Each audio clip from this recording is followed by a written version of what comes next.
نحمده ونستعينه ونستغفره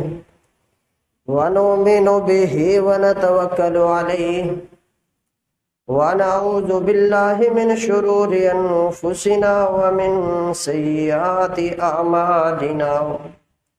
من يهده الله فلا مضل له ومن يضلله فلا هادي له ونشهد أن لا إله إلا الله وحده لا شريك له ونشهد أن محمدا عبده ورسوله قال الله تبارك وتعالى في القرآن المجيد والفرقان الحميد فاذكروني أذكركم صدق الله مولانا العظيم إن الله وملائكته يصلون على النبي يا أيها الذين آمنوا صلوا عليه وسلموا تسليما الصلاة والسلام عليك يا سيدي يا رسول الله وعلى آلك وأصحابك يا سيدي يا حبيب الله الصلاة والسلام عليك يا سيدي يا رحمة للعالمين وعلى آلك وأصحابك يا سيدي يا خاتم النبيين مولاي صل وسلم دائما أبدا على حبيبك خير الخلق كلهم مولاي صل وسلم دائما أبدا على حبيبك خير الخلق كلهم محمد سيد الكونين والثقلين محمد سيد الكونين والثقلين والفريقين من عرب ومن عجم مولاي صل وسلم دائما أبدا على حبيبك خير الخلق كلهم. اللہ تبارک و تعالیٰ کی حمد و ثنا کے بعد نبی کریم رؤوف الرحیم احمد مجتبی حضرت محمد مصطفیٰ صلی اللہ علیہ وآلہ وصحبہ وسلم کی ذات اقدس پر درود و سلام کا نذرانہ پیش کرنے کے بعد اللہ وحدہ لا شریک کی ذات بابرکات کا بے پناہ شکر و احسان ہے، اس کی توفیق ہے، اس کا کرم ہے، اس کا فضل ہے کہ اس نے ہمیں آج ایک مرتبہ پھر جمعۃ المبارکین عظیم بابرکت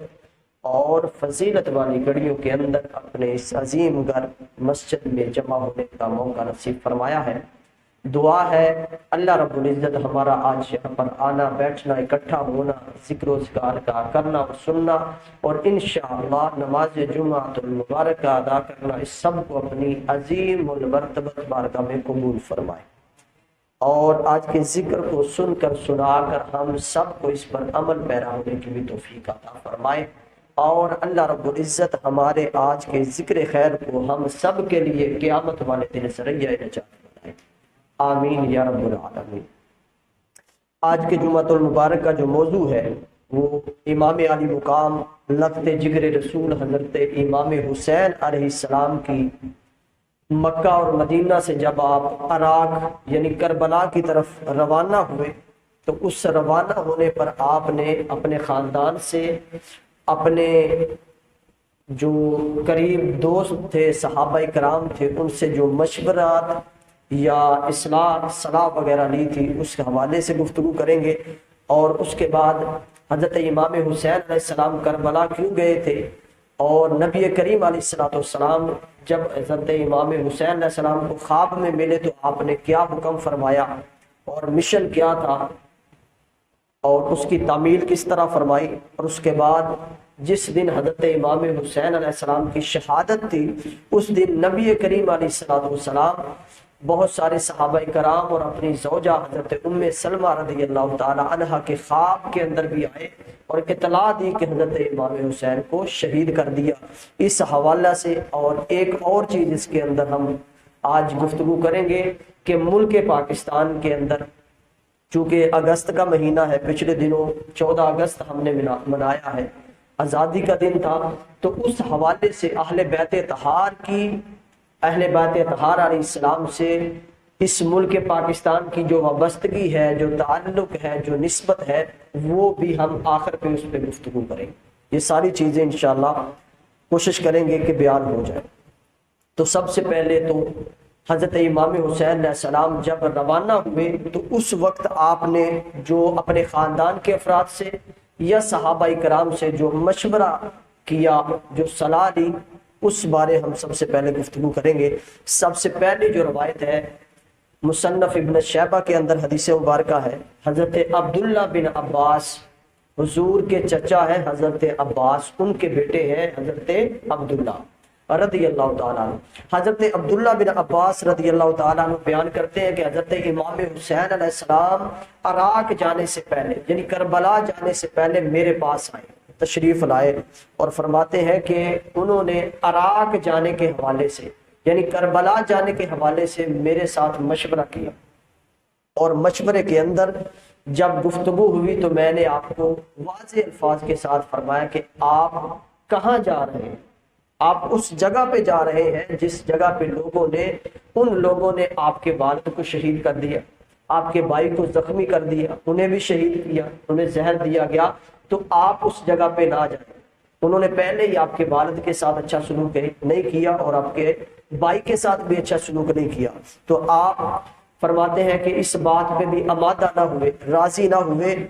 تو پھر آپ نے فرمایا حضرت امام حسین علیہ السلام نے کہ میں اس لیے راضی نہیں ہو رہا کہ حضور علیہ السلام نے فرمایا تھا کہ ایک شخص کی وجہ سے مکہ کی حرمت پامال ہوگی، کعبۃ اللہ کی، اللہ کے گھر کی حرمت پامال ہوگی، اور میں نہیں چاہتا وہ شخص میں ہوں، چونکہ وہ میری جان کے دشمن ہے، مجھ سے بیعت لینا چاہتے ہیں تو میں بیعت کرنا نہیں چاہتا، فاسق ہے، ظالم ہے، فاجر ہے، حضور کے دین کی دھجیاں اڑا رہا ہے، تو فرمایا کہ میں کسی صورت بیعت نہیں کر سکتا اور وہ میری جان کے دشمن ہے، اگر میں مکہ کے اندر رہا تو وہ مکہ کی حرمت کو بھی نہیں بخشیں گے، مکہ کو بھی، اس کی حرمت کو بھی پامال کریں گے، اس لیے میں نہیں چاہتا کہ وہ شخص میں ہوں جس کی وجہ سے مکہ کی، اللہ کے گھر کی، کعبۃ اللہ کی حرمت پامال ہو، اس کی عزت پہ حرف آئے، اس لیے فرمایا کہ میں فلاں جگہ چلا جاؤں گا، حالانکہ وہ دور ہے، جگہ کا نام نہیں اس روایت کے اندر بتایا، یعنی آپ بیان کر رہے تھے کہ میں عراق چلا جاؤں گا، میں کربلا کی طرف سفر کر لوں گا، میں دور چلا جاؤں گا یہاں سے، لیکن کعبۃ اللہ کی عزت پہ کوئی حرف نہیں آنے دوں۔ تو یہ بھی ایک وجہ تھی حضرت امام حسین علیہ السلام کی کربلا جانے۔ اگر کسی کو کوئی وجہ نہ ملے تو ایک وجہ یہ بھی ہے۔ فرمایا کہ میں کعبۃ اللہ کی عظمت کا اتنا خیال کرتا ہوں کہ میں شہید ہونا پسند کرتا ہوں، لیکن میں یہ نہیں چاہتا کہ میری وجہ سے کعبۃ اللہ کی، مکہ کی حرمت پامال ہے۔ فرمایا میں جان دے دوں گا، میں شہید ہو جاؤں گا اللہ کی راہ میں، لیکن یہ کام نہیں کر سکتا۔ تو آپ اس حضرت عبداللہ بن عباس کہتے ہیں کہ آپ راضی نہ ہوئے۔ اس کے بعد حضرت عبداللہ بن عمر رضی اللہ تعالیٰ عنہ، حضرت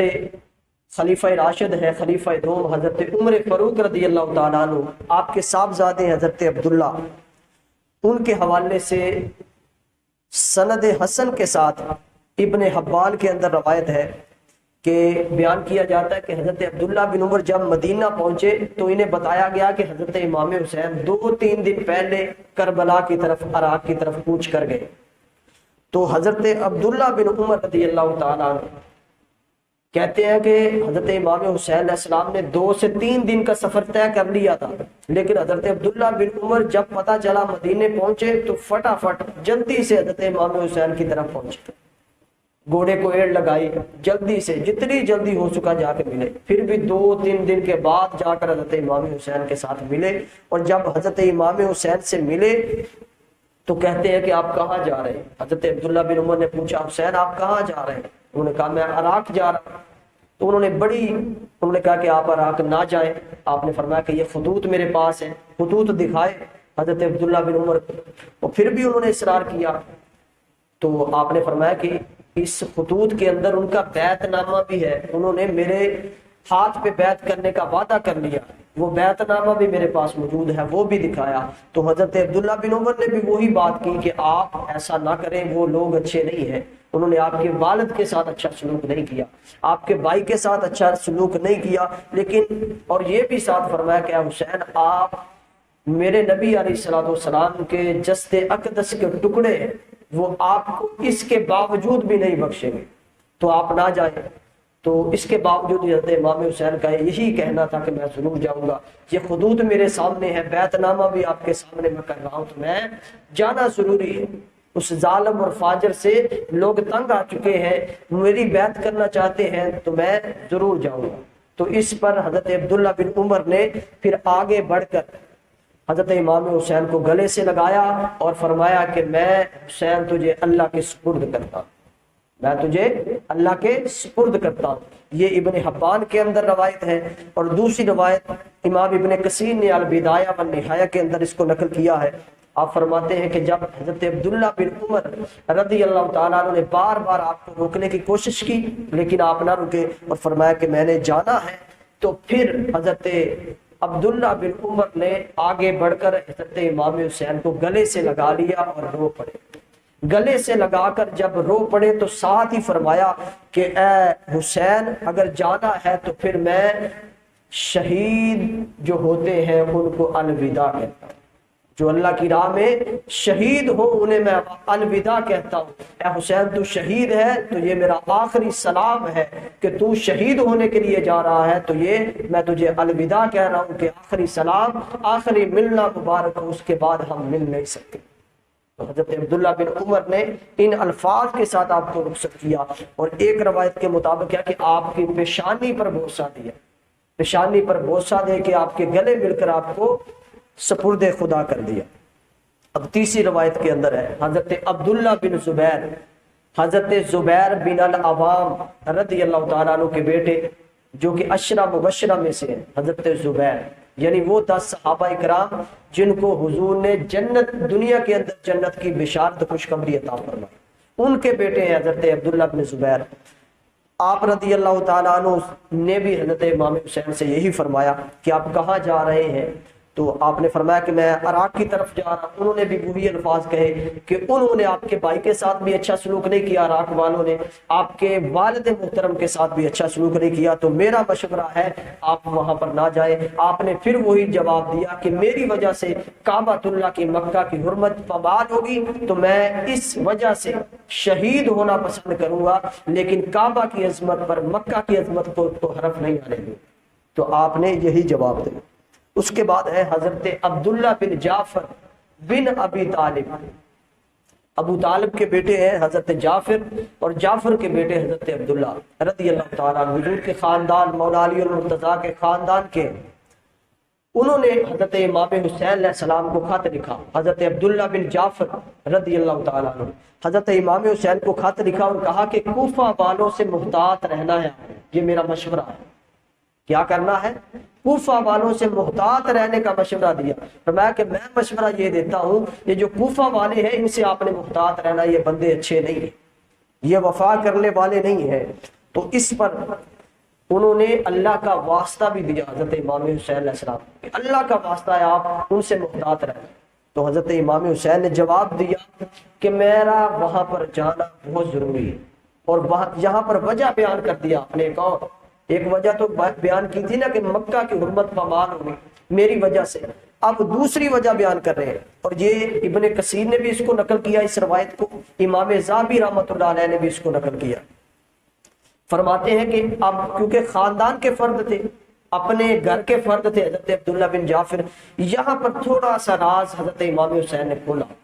وہ راز کیا تھا؟ آپ نے جواب کے اندر خط میں لکھا کہ اے عبداللہ بن جعفر رضی اللہ تعالیٰ عنہ، میں نے ایک خواب دیکھا، آپ مجھے روکتے ہو، اور بھی بہت سارے صحابہ کرام نے مجھے روکا، لیکن سنو میں کیوں جانا چاہتا ہوں۔ میں سنو کیوں کربلا کی طرف سفر کرنا چاہتا ہوں، سنو میں کیوں مدینہ منورہ کو چھوڑ کے جانا چاہتا ہوں، سنو میں کیوں اللہ کا گھر چھوڑ کر مکہ کو چھوڑ کر اتنی دور جانا چاہتا ہوں، سنو میں کیوں اپنے نانا کی قبر انور کو چھوڑ کر اتنی دور جانا چاہتا ہوں، سنو کیوں میں سیدہ کائنات اپنی والدہ کے قبر انور کو مولا علی المرتضیٰ کو چھوڑ کر ادھر جانا چاہتا ہوں۔ مولا علی المرتضیٰ تو ادھر ہی تھے، سیدہ کائنات کو چھوڑ کر ادھر کیوں جانا چاہتا ہوں؟ سنو، فرمایا وجہ یہ ہے کہ مجھے خواب آیا تھا، خواب کے اندر میرے نانا تشریف لائے تھے، پیارے مصطفیٰ مجھے خواب کے اندر ملے، اور جب خواب کے اندر ملے مجھے زیارت فرمائی اور ساتھ مجھے حکم فرمایا، اے حسین وہ جو تمہیں حکم دیا ہے نا وہ حکم تم نے پورا کرنا۔ تو آپ نے اس خط کے اندر صرف اتنا لکھا کہ میں وہ جو خواب کے اندر میرے نانا نے مجھے حکم دیا تھا میں اس کو پورا کروں گا، میں اس کو پورا کروں گا، میں اس حکم کو پورا کرنے والا ہوں۔ اور ساتھ فرمایا جب تک میں اپنا اس کام کو مکمل نہیں کر لیتا میں وہ کام کسی کو بتاؤں گا نہیں۔ حضرت امام حسین یہ بیان کر رہے خط کے اندر کہ جب تک وہ کام مکمل نہیں ہو جاتا میں کسی کو بھی نہیں بتاؤں گا وہ مشن جو رسول اللہ نے میرے ذمے لگایا ہے وہ کیا ہے۔ تو یہ حضرت امام حسین علیہ السلام نے حضرت عبداللہ بن جعفر کو خط کے اندر یہ جواب لکھا کہ تمہیں نہیں معلوم کہ رسول اللہ نے پہلے بھی مجھے وعدے فرمائے تھے، میں اس وقت بچپن کے اندر تھا، لیکن یہ یاد دہانی کے لیے حضور خواب کے اندر تشریف لائے، اے حسین وہ جو وعدے بچپن کے اندر ہوئے تھے کہیں بھول نہ جانا، کہیں بھول نہ جانا، اس وعدے کی یاد دہانی کے لیے حضور علیہ الصلوۃ والسلام آپ کی خواب کے اندر تشریف لائے، فرمایا کہ اس کام کو پورا کرو جو کام میں نے تمہیں حکم فرمایا تھا۔ اس لیے حضرت امام حسین نے فرمایا جب تک مکمل نہیں کر لیتا اس مشن کو، اس کام کو، اس وقت تک کسی کو میں بتانے والا نہیں ہوں۔ اور اس پر جب سارے صحابہ کرام نے، خاندان نے اپنا زور لگا لیا، آپ نے جو وجوہات تھی وہ بیان فرما دی، اس کے بعد حضرت امام حسین وہاں سے چل پڑے، مکہ اور مدینہ سے روانگی ہوئی، اور جب یہاں سے روانہ ہونے لگے تو اس سے پہلے حضرت مسلم بن عقیل رضی اللہ تعالیٰ عنہ کا خط آ چکا تھا، 12,000 افراد آپ کے ہاتھ پہ بیعت کر چکے تھے، خط مل چکا تھا، اے حسین کوفہ والے آپ کے منتظر ہیں، آپ آ جائیں، خط مل چکا تھا، آپ تشریف لے جا رہے تھے۔ اور ادھر جب یزید کو یہ خبر ہوئی کہ امام حسین وہاں سے چل پڑے ہیں تو اس نے ایک خط لکھا جو گورنر عراق کے حوالے سے تھا، اور گورنر عراق عبید اللہ ابن زیاد تھا، اس کے ہاں جب خط لکھا عبید اللہ ابن زیاد کو، اور ساتھ ہی لکھا کہ جب بھی حسین یہاں پر آئے تو اس سے جنگ کرنی، کیا کرنا ہے؟ جنگ کرنی ہے۔ اور اس نے بھی عمر بن سعد کی سپہ سالار بنا کر وہ لشکر روانہ کر، حضرت امام حسین ادھر سے عراق پہنچے، کربلا پہنچے، اور ادھر سے اس کا لشکر آ گیا۔ تو اب قصہ مختصر یہ ہے، میں نے وہاں پر آپ کو لے کے جانا ہے جس دن آپ کی شہادت ہوئی حضرت امام حسین۔ صرف مختصر یہ بتانا چاہتا ہوں کہ جب 7 بھی گزر گئی، 8 محرم الحرام بھی گزر گئی، 9 محرم الحرام کی رات تھی، یعنی 8 کا دن اور 9 کی رات تھی، تو اس رات پھر حضرت امام حسین علیہ السلام نے اپنے تمام رفقات کو، اپنے گھر والوں کو، اپنے جانثاروں کو، وہ جتنے بھی تھے کم تعداد کے اندر، ان کو جمع کیا، رات کا وقت تھا، تو آپ نے فرمایا کہ میری طرف سے تم سب کو اجازت ہے، میں کبھی کوئی شکوہ نہیں کروں گا، نہ ادھر دنیا کے اندر نہ قیامت کے دن اپنے نانا کے ساتھ کہ کسی نے میرے کے ساتھ وفا نہیں کی تھی۔ فرمایا کہ وہ میری جان کے دشمن ہیں، میری بیعت لینا چاہتے ہیں، میرا ووٹ لینا چاہتے ہیں، تو میں ان کے ہاں بیعت نہیں کرنا چاہتا، وہ صرف میری جان کے دشمن ہیں، اس لیے میں نہیں چاہتا کہ میری وجہ سے تمہاری جان جائے، اس لیے میں کھلی اجازت دے رہا ہوں کہ میں چراغ بجھانے لگا ہوں، جس نے بھی جانا ہے، بلکہ سب کو اجازت ہے وہ چلا جائے، میری طرف سے اجازت ہے۔ حضرت امام حسین علیہ السلام نے چراغ بجھایا، کچھ دیر کے لیے، کچھ لمحات چراغ بجھا رہا، اور اس کے بعد جب حضرت امام حسین علیہ السلام نے چراغ جلایا تو جتنے بندے پہلے چھوڑے تھے اتنے ہی اس وقت بھی موجود تھے، جتنے احباب پہلے موجود تھے، جتنے جانثار پہلے موجود تھے، اب بھی اتنے ہی موجود تھے۔ تو حضرت امام حسین علیہ السلام کس کے ساتھ سب نے فرمایا کہ ہم کیسے آپ کو چھوڑ کر جا سکتے ہیں، ہم غداری کیسے کر سکتے ہیں، آپ سے بے وفائی کیسے کر سکتے ہیں، ہم تو آپ کے ساتھ لڑ اسی لیے لگے ہیں کہ ہم وفا والے بن جائیں، تو کربلا کے اندر جتنوں نے بھی جان کا نذرانہ پیش کیا سب وفا والے تھے۔ کیا تھے؟ سب وفا والے تھے۔ حضور کے جانثار حضرت امام حسین کے جانثار جتنے تھے، آپ کے رفقا جتنے تھے، گھر والے جتنے تھے، سارے کے سارے وفادار تھے۔ آپ کا آج بھی جب نام لیا جاتا ہے تو ساتھ لفظ وفا لکھا جاتا ہے۔ کربلا والوں کا جب نام لکھا جاتا ہے تو ساتھ لفظ وفا کو یاد کیا جاتا ہے کہ یہ نام اس وقت تک مکمل نہیں ہوتے جب تک کربلا والوں کے ناموں کے ساتھ لفظ وفا نہ لکھا جائے۔ تو وہاں پر ایک ایک فرد نے حضرت امام حسین علیہ السلام کے ساتھ وفا کی، اور جب وفا کی باری آتی ہے تو حضرت غازی عباس رضی اللہ تعالیٰ عنہ علیہ السلام کا نام ضرور لیا جاتا ہے۔ بلکہ میں تو کہا کرتا ہوں جب بھی غازی عباس کا نام آئے تو وفا کا نام ضروری ہے، بلکہ میں تو یہاں تک کہا کرتا ہوں کہ غازی عباس وفا کا دوسرا نام ہے۔ اگر کسی نے غازی عباس کہنا ہو تو وہ لفظ وفا کہہ دیا کرے، سمجھ میں آ جائے گا کہ غازی عباس کو پکارا جائے۔ حضرت عباس نے اتنی وفا کی ہے کہ جب چراغ بجھا دیا، جانے کے لیے کہہ دیا، حضرت امام حسین نے جب دوبارہ چراغ جلایا تو حضرت غازی عباس کے یہ الفاظ تھے، روایت کے اندر آج بھی نقل ہے، کیا حضرت امام حسین کیسے ہو سکتا ہے کہ ہم آپ کو چھوڑ کر چلے جائیں، اور یہ کیسے ہو سکتا ہے حسین کہ آپ شہید ہو جائیں اور آپ کے شہید ہو جانے کے بعد ہم پھر بھی زندہ رہیں؟ ایسا نہیں ہو سکتا کہ آپ تو اللہ کے سپرد ہو جائیں اور ہماری سانسیں پھر بھی باقی ہوں۔ فرمایا کہ آپ جب دنیا سے چلے جائیں تو ہم پر ایک سانس لینا بھی حرام ہے، جب تک ہم زندہ ہیں آپ پر آنچ نہیں آنے دیں گے، ہم سے کوئی گزرے گا تو آپ تک پہنچے گا، پہلے جان نثار عباس کرے گا تو پھر حسین شہید ہو۔ فرمایا کہ جب تک ہم زندہ ہیں، اگر آپ پہلے شہید ہو گئے تو ہم نے اس جانوں کا کیا کرنا۔ حضرت عباس کے یہ الفاظ تھے، اس لیے کہا کرتا کہ حضرت عباس وفا کے بھی وفا کے بھی علمبردار تھے، اس لیے کہ آپ کے خاندان کے اندر وفا ہے۔ آپ کے دادا حضرت ابو طالب علیہ السلام، مولا علی المرتضیٰ کے والد محترم حضرت غازی عباس کے دادا، انہوں نے بھی حضور کے ساتھ وفا کی، انہوں نے بھی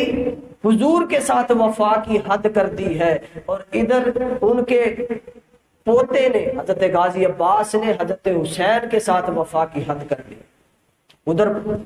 دادا ہیں حضرت ابو طالب اور آقا علیہ الصلوۃ والسلام کے دشمن ہیں سارے، تو ادھر وفا ہو رہی ہے، ادھر بھی دشمن آپ پر وار کرنے کے لیے تیار ہے، آپ کی جان لینے کے لیے تیار ہے، لیکن حضرت ابو طالب شعب ابی طالب کے 3 سال ہوں اس وقت بھی ساتھ ہیں۔ جب حضور پر کوئی جان لینے کی کوشش کرتا ہے تو اپنے بیٹے کو آگے کر دیتے ہیں، حضور کو بچا دیتے ہیں۔ تو ساری صورتحال کے اندر ایک دادا حضرت ابو طالب نے رسالت کا ہر طرح سے رسالت کی حفاظت کی، ہر طرح سے حضور کی حفاظت کر دی، تو آپ نے رسالت کے ساتھ وفا کی حد کر دی۔ حضرت ابو طالب نے رسالت کے ساتھ وفا کی حد کر دی، اور ادھر جب پوتے پہ باری آئی حضرت امام حسین آگے ہیں تو آپ نے بھی مکہ سے مدینہ سے لے کر کرب و بلا کے ریگستان تک امامت کے ساتھ وفا کی حد کر دی۔ ادھر رسالت کے ساتھ دادا نے وفا کی حد کر دی، اور ادھر امامت کے ساتھ عظیم پوتے نے وفا کی حد کر دی۔ تو یہ خون کے اندر وفا تھی جو حضرت ابو طالب سے چلا اور حضرت عباس تک پہنچا، تو یہ ان کے خون کے اندر تھی۔ اس لیے حضرت عباس نے فرمایا تھا کہ کیسے ہو سکتا ہے کہ ہماری جان بھی ہو اور حضرت امام حسین شہید ہو جائے؟ ایسا نہیں ہو سکتا، جب تک ہماری جانوں کے اندر جان ہے ہم حسین پر آنچ بھی نہیں آنے دیں۔ تو اس کے بعد اب چلتے حضرت امام عالی مقام امام حسین علیہ السلام کی جب شہادت ہوئی، اس دن اس دوپہر حضرت پیارے آقا علیہ الصلوۃ والسلام بہت سارے صحابہ کرام اور اپنی زوجہ کی خواب کے اندر تشریف لائے۔ اس لیے میں کہا کرتا ہوں یہ عام شہادت نہیں ہے، شہادتیں اور بھی بہت ساری ہوئی۔ حضور کسی کی خواب کے اندر نہیں آئے، کسی صحابی کی خواب کے اندر نہیں آئے فلاں میرا صحابی شہید ہو رہا ہے یا ہو گیا، اور بھی بہت ساری ہستیاں شہید ہوئی۔ حضور کے چچا حضرت حمزہ بھی شہید ہوئے، بہت سارے صحابہ کرام شہید ہوئے۔ حضور نے کسی کے لیے اتنی تکلیف محسوس نہیں کی جتنی تکلیف حضرت امام حسین کی شہادت پر محسوس کی۔ اور یہ جو روایت آپ کو کوٹ کر رہا ہوں مسند احمد بن حنبل کے اندر ہے اور اس کے رجال بھی صحیح ہے۔ حضرت عبداللہ بن عباس فرماتے ہیں کہ ایک دن میں دوپہر کے وقت سو رہا تھا، عین دوپہر کے وقت، فرمایا نصف النہار میں سو رہا تھا اور قسمت جاگ پڑی۔ فرمایا کہ نبی کریم علیہ الصلوۃ والسلام خواب کے اندر تشریف لائے اور جب میں نے دیکھا تو حضور علیہ الصلوۃ والسلام کے بال مبارک غبار آلود تھے، بالوں کے اندر مٹی تھی، مٹی سے اٹکے ہوئے تھے بال، اور میرے سامنے کھڑے تھے، اور جب کھڑے تھے تو آپ کے دستے اقدس کے اندر ایک شیشی تھی اور اس شیشی کے اندر خون تھا۔ یہ رجال صحیح ہے اس حدیث کے۔ فرمایا کہ جب حضور کھڑے تھے شیشی لے کر اور اس شیشی کے اندر خون تھا، میں نے عرض کی یا رسول اللہ میرے والدین آپ پہ قربان ہوں، یہ کیا چیز ہے؟ آپ کے ہاتھ کے اندر کیا ہے؟ فدا کا ابی و امی یا رسول اللہ آپ کے ہاتھ کے اندر کیا ہے؟ تو آپ نے فرمایا یہ میرے بیٹے امام حسین علیہ السلام اور اس کے جانثاروں کا خون ہے۔ حضرت امام حسین اور آپ کے جو رفقا ہے، جو آپ کے جانثار ہیں، ان کا خون ہے۔ آج میں سارا دن کربلا کے اندر ان کے خون کو اس شیشی کے اندر جمع کرتا رہا۔ یہ حضرت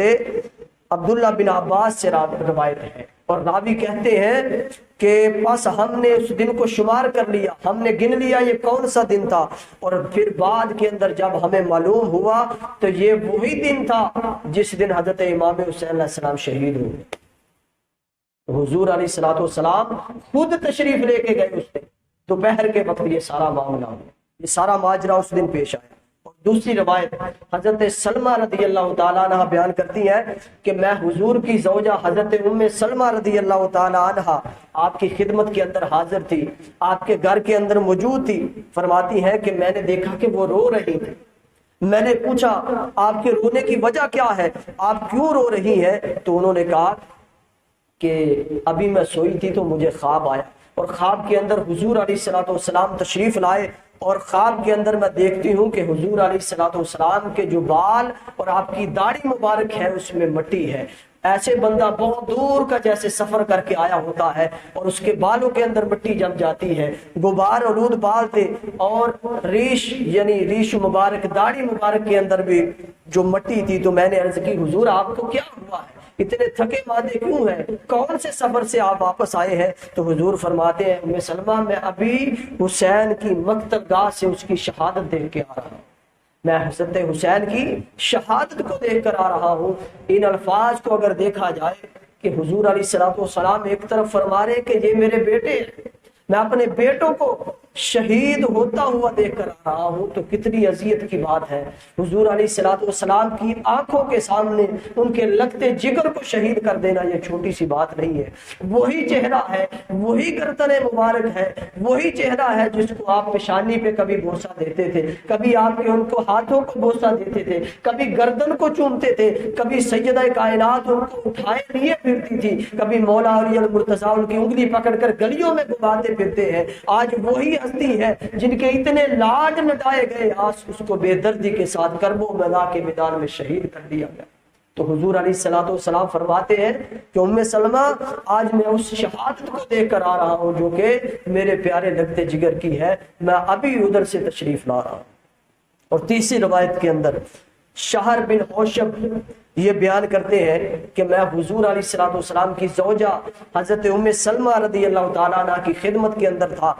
اور ہم نے ایک آواز سنی، وہ آواز رونے کی تھی۔ ہم نے دیکھا کہ یہ آواز کہاں سے آ رہی ہے، میں اس آواز کی طرف، میرے ساتھ اور بھی احباب تھے، میں اس آواز کی طرف جا رہا تھا کہ یہ آواز کہاں سے آ رہی ہے۔ ہم چلتے چلتے حضرت ام سلمہ رضی اللہ تعالی عنہ تک پہنچ گئے اور دیکھا کہ آپ رو رہی تھی، اور آپ فرما رہی تھی کہ ابھی ابھی حضور علیہ الصلوۃ والسلام مجھے خواب کے اندر ملے، اور آپ بیان فرما رہے تھے کہ اے ام سلمہ آج میرے حسین کو شہید کر دیا،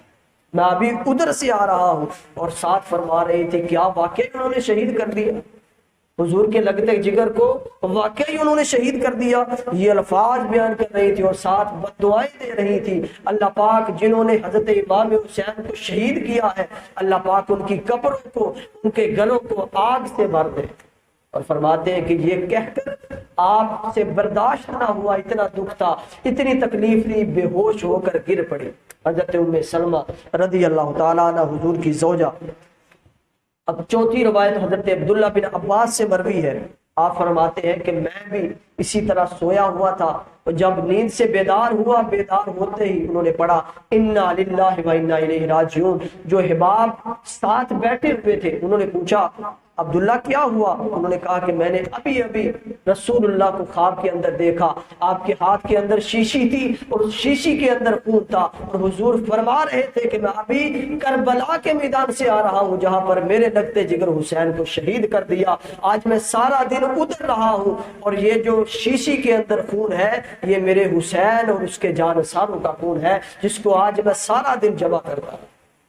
یہ حضور علیہ الصلوۃ والسلام فرما رہے تھے، اور فرما رہے تھے کہ میری امت نے دیکھو میرے بعد کیا کیا۔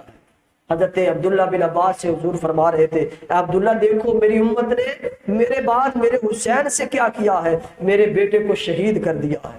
اور فرمایا کہ میں اس شیشی کو عبداللہ اپنے رب کے پاس لے کے جا رہا ہوں۔ کہاں لے کے جا رہا ہوں؟ اپنے رب کے پاس لے کے جا رہا ہوں، میں اپنے رب کو دکھاؤں گا، میں اپنے مولا کو دکھاؤں گا، اے مولا دیکھ جس کے لیے میں نے اپنا ابراہیم قربان کر دیا،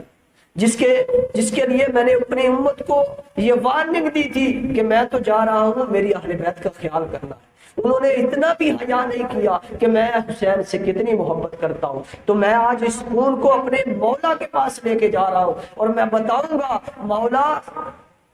بہت سارے مقدمات تیری بارگاہ میں پیش ہوں گے قیامت کے دن، بہت سارے گواہان پیش ہوں گے، لیکن یہ مقدمہ ایسا ہوگا جس کا گواہ رسول اللہ ہوگا،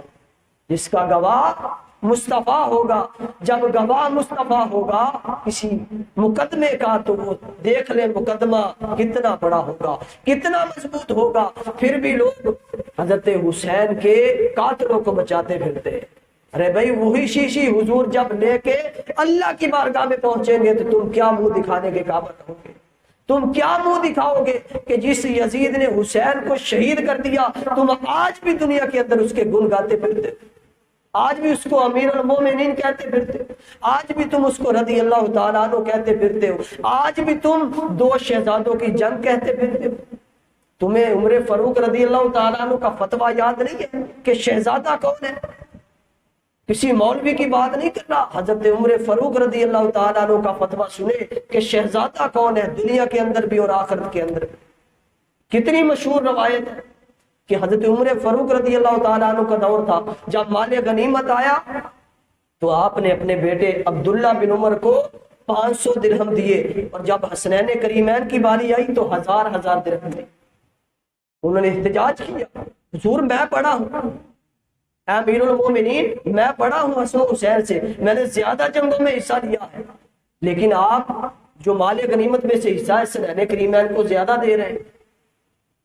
ایسے ہی ہے نا، کتنی مشہور روایت ہے۔ فرمایا کہ آپ حصہ زیادہ دے رہے ہیں تو حضرت عمر فاروق نے ایک فتویٰ جاری فرمایا۔ آپ نے فرمایا تھا اے بیٹے بے شک تیری باتیں ساری درست ہیں، لیکن تجھے معلوم نہیں ہے یہ کس کا بیٹا،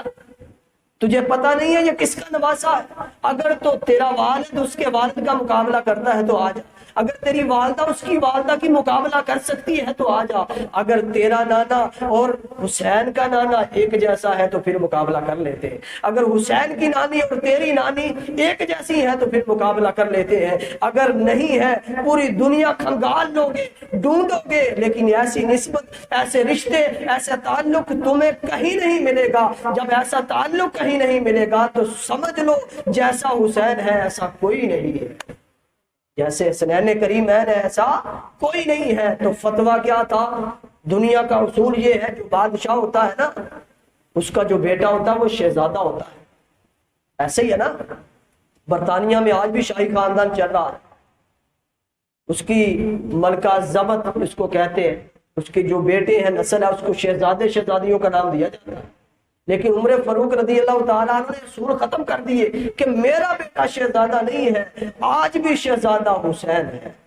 آج بھی شہزادہ حسین ہے۔ اس لیے اپنے بیٹے عبداللہ بن عمر کو کم معاوضہ دیا، کم درہم دیے، اس لیے کہ فرمایا کہ اگر شہزادہ دیکھنا ہے تو شاہی شہزادہ دنیا کے اندر بھی حسین ہے اور آخرت کے اندر بھی حسین ہے۔ وہ شہزادہ جس کو حضور نے فرمایا کہ یہ سردار ہے جنت کے اندر، جب جنتی سردار ہے تو دنیا کا سردار کیوں نہیں ہو سکتا؟ تو یہ شہزادہ ہے، وہ شہزادہ نہیں ہے جو شرابی ہے، کبابی ہے، زنائی ہے، پتہ نہیں کیا کیا ہے، جو نماز کا تارک ہے یزید، وہ شہزادہ کیسے ہو سکتا ہے؟ آپ جان رسول کو، حضرت امام حسین حضور کی جان ہے، آپ جان رسول کو کس کے ساتھ تشبیہ دے رہے ہیں؟ اس لیے آج بھی یزید کو اچھا کہنے والے اپنے گرے بانوں کے اندر جھانکیں اور دیکھیں کہ وہ کیا کہہ رہے ہیں، وہ کس کو کس کے ساتھ تشبیہ دے رہے ہیں۔ اب آخری لمحات کے اندر، چونکہ میں نے بتایا تھا شروع کے اندر کہ ہم نے واقعات تو اور بھی بہت ہیں، لیکن صرف آخری بات کرنے لگا ہوں، یہاں پر ختم کرتے ہیں۔ چونکہ اگست کا مہینہ ہے تو ہم نے 14 اگست منایا، آزادی کا دن منایا، یہ ملک پاکستان آزاد ہوا، اور یہ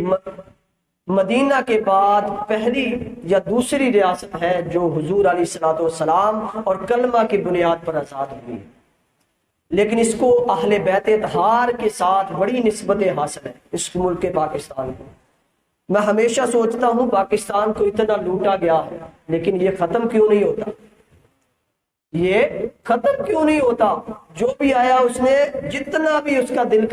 کیا اس نے اس کو لوٹا، کسی کا ایک ہاتھ چلا اس نے ایک ہاتھ سے لوٹا، جس کے 2 ہاتھ چلے اس نے دونوں ہاتھوں سے لوٹا، جس نے جولی پھیلائی جولی بھر کے لے گیا، کسی نے صندوق لے گیا، یعنی جس کا جتنا ہاتھ چلا وہ لوٹ کر لے گیا۔ لیکن ختم کیوں نہیں ہو رہا؟ اس لیے ختم نہیں ہو رہا خدا کی قسم کہ اس ملک کو اہل بیت اطہار سے نسبت حاصل ہے۔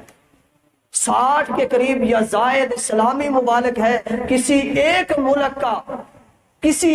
کا جو بننا ہے، وجود میں آنا ہے، وہ تاریخ 14 نہیں ہے۔ یہ نسبت بھی اہل بیت اطہار سے ملاتی، کسی کی تاریخ بھی 14 نہیں ہے۔ اور اب آگے چلیے کہ 60 کے قریب یا اس سے زائد اسلامی ممالک ہیں، کسی کے بھی بانی کا نام محمد علی نہیں ہے۔ کیا نام ہے جس نے پاکستان بنایا؟ محمد علی۔ نسبت آ گئی نا، محمد بھی آ گئے اور علی بھی آ گئے، تو اہل بیت اطہار کے گھرانے کے 2 نام آ گئے۔ اس لیے میں سوچتا ہوں، جب بھی سوچتا ہوں کہ کیوں ختم نہیں ہو رہا، اس ملک پاکستان کو اہل بیت اطہار سے نسبت حاصل ہے، اس لیے کتنے لوٹنے والے آئیں گے، لیکن یہ ملک پاکستان کبھی ختم نہیں ہوگا، اس کو نسبت اہل بیت اطہار سے۔ کتنے ممالک ہیں کہ جن کے بانیان کا نام محمد علی ہے، کسی اور ملک کا نہیں، ملک پاکستان کا جو بانی ہے اس کی نسبت اہل بیت اطہار سے ہے، ان کا نام محمد علی ہے۔ اور یہ کوئی ایسے ہی نہیں ہو گیا کہ حضرت اور جنہوں نے پاکستان بنایا محمد علی، ان کی بہن کا نام بھی فاطمہ ہے، پتا ہے نا؟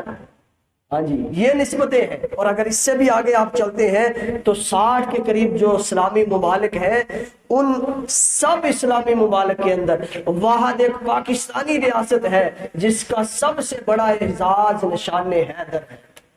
کیا ہے؟ نشان حیدر ہے۔ چاہیے تھا ایران کا ہوتا، ایران شیعوں کا ہے، تو ہم جیسے مولا علی کو شیعوں کے کھاتے میں ڈال دیتے۔ علی سب کے ہیں، علی سب کے ہیں، حسین سب کے ہیں، اہل بیت سب کے ہیں۔ اس لیے پاکستان وہ واحد ملک ہے جس کا سب سے بڑا اعزاز جو قومی نشان ہے اسے نشان حیدر کہتے ہیں، اور یہ اس وقت دیا جاتا ہے جب کوئی بارڈر کے اس طرف پاکستان کی حدود کے اندر اللہ کی راہ میں لڑتے ہوئے بہادری کے ساتھ شہید ہو جائے، اسے نشان حیدر مل جاتا ہے۔ بہادری کے ساتھ، جرت کے ساتھ لڑتا ہوا شہید ہو جائے تو اسے کیا ملتا ہے؟ نشان حیدر ملتا ہے۔ اور جب نشان حیدر مل جائے تو خدا کی قسم آپ دیکھتے ہیں پھر آرمی چیف بھی اس کو سلیوٹ کرتا، چاہے وہ سپاہی ہو، فوج کا ادنا سا سپاہی ہو، چاہے وہ ڈائٹ ہو، صوبے دار ہو، کیپٹن ہو۔ کسی نے آرمی چیف سے پوچھا کبھی کہ آپ آرمی چیف ہو کر آپ ایک سپاہی کو جب وہ شہید ہو گیا آپ سلیوٹ کر رہے ہیں؟ تو آپ کو وہ جواب دے گا کہ میں عام سپاہی کو سلیوٹ نہیں کر رہا، اس کے پاس جو نسبت حیدر ہے میں اس کو سلیوٹ کر رہا ہوں،